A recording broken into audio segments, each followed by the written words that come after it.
Egunon, etorritako guztioi eta eskerrik asko, naiz eta ona ez etorri hor konektatua egon daiteken jendeari. Dakizuenez, Euskal Herria Bildu bere bigarren kongresuan dago murgildua, eta kongresuek ohiko izaten duten helburuari jarraiki, gurean ere, bizka bat, esker soberanismoak datozen urteetan izango duen estrategia politikoa edo ildo politikoa zehazteko baliatzen ari gara. Bi txosten izan ditugu eztabaidagai, alde batetik txosten politikoa eta beste alde batetik txosten organizatiboa. Eta momentu honetan bilkideek bi ponentziei aurkeztutako zuzenketak eztabaidatze eta bozkatze fasean aurkitzen gara. Apirilaren 22 eta 24 bitartean ponentzia biei esan bezala aurkeztutako zuzenketak bozkatzeko denbora izango dugu. Kongresuaren prozesu honen balorazio oso positiboa egiten dugu Euskal Herria Bilduren mahai politikotik, ikusita ere pandemia egoera batean aurkitzen garela eta nolabait ez direla baldintzarik egokienak ere inondik inora halako eztabaida prozesu bati ekiteko, uste dugu zentzu horretan militantziaren, oinarriaren eta bilkideen erantzuna eskartzekoa eta txalotzekoa izan dela.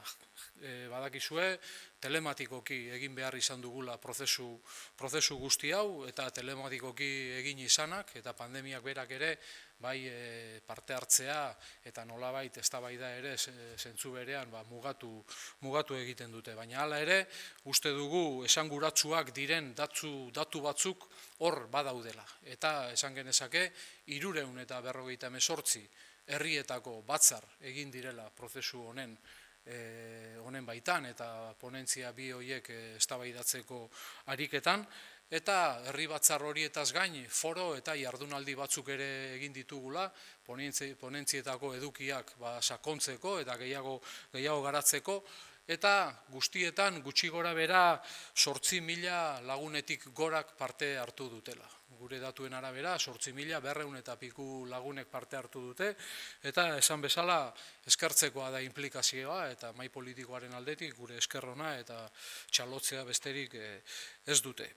Esan bezala, momentu honetan zuzenketa horiek onartzeko fasean gaude, apirilak 22 eta 24an bozkatuko dira, eta ondoren, zuzenketa horiek bozkatu ondoren, zuzendaritza organoak aukeratzeko eta zehazteko faseari ekingo diogu. Eta gaurko agerraldiaren xede nagusia edo helburu nagusia batipat hori da.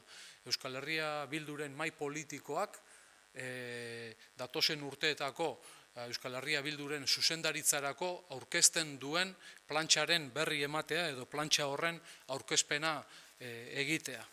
Beraz, mahai politikoaren zati izango diren 8 pertsona hauen aurkezpena egitera pasatuko naiz. Koordinatzaile nagusi bezala, mahai politikoak proposatzen duen pertsona, Arnaldo Otegi da, zuzendari nagusi bezala Gari Mujika, programa zuzendari bezala Pello Otxandiano, komunikazio zuzendari Larraitz Ugarte, antolakuntza zuzendari Sonia Jacinto, nazioarteko harreman eta politikarako zuzendari Gorka Elejabarrieta, politika instituzionalerako Ainhoa Beola, eta udalgintza zuzendari Onintze Oleaga. Mahai politikoaren aburuz, zabaltzen zaigun fase politiko berri honi eta fase politiko horrek ekarriko dituen erronkei begira, gure ustez talde honek nolabaiteko edo erabateko bermea eskaintzen du erronka horiei modu ahalik eta egokienez aurre egiteko.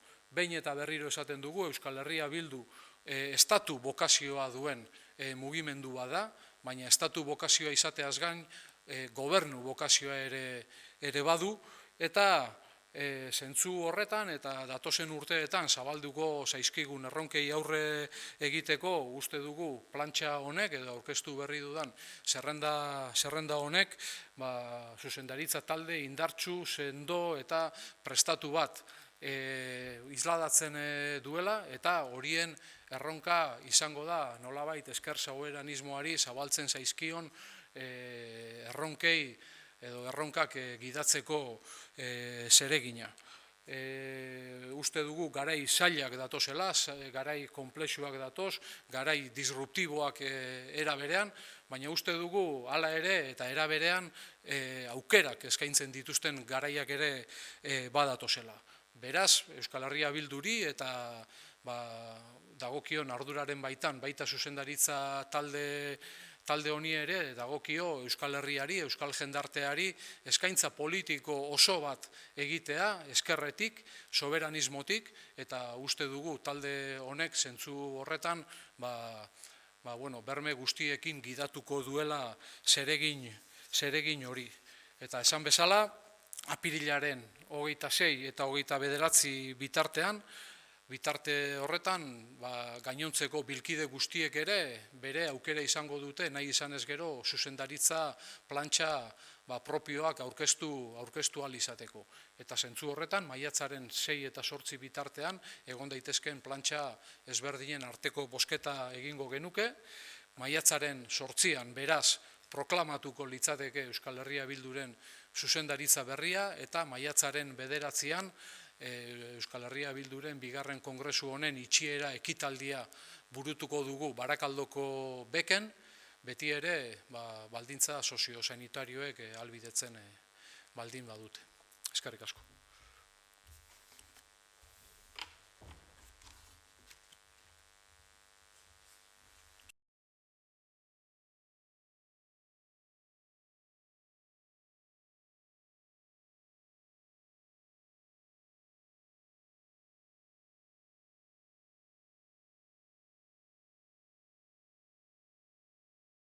Bai, egunon, eskerrik asko, hemen zaudeten hoi eta bestaldean zaudeten hoi. Como decía mi compañero Unai, a lo largo de estos meses hemos estado inmersas en el desarrollo del segundo Congreso de Euskal Herria Bildu.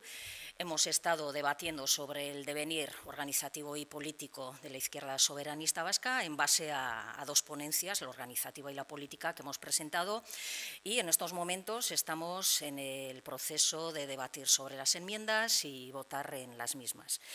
Debemos de decir que en esta situación inhabitual, complicada, en medio de una pandemia y una crisis sociosanitaria sin precedentes, el desarrollo del Congreso ha requerido de sus adecuaciones y, por lo tanto, queremos mencionar en especial la alta participación que en esta situación tan inusual que han tenido las y los bilkides, la militancia de Euskal Herria Bildu.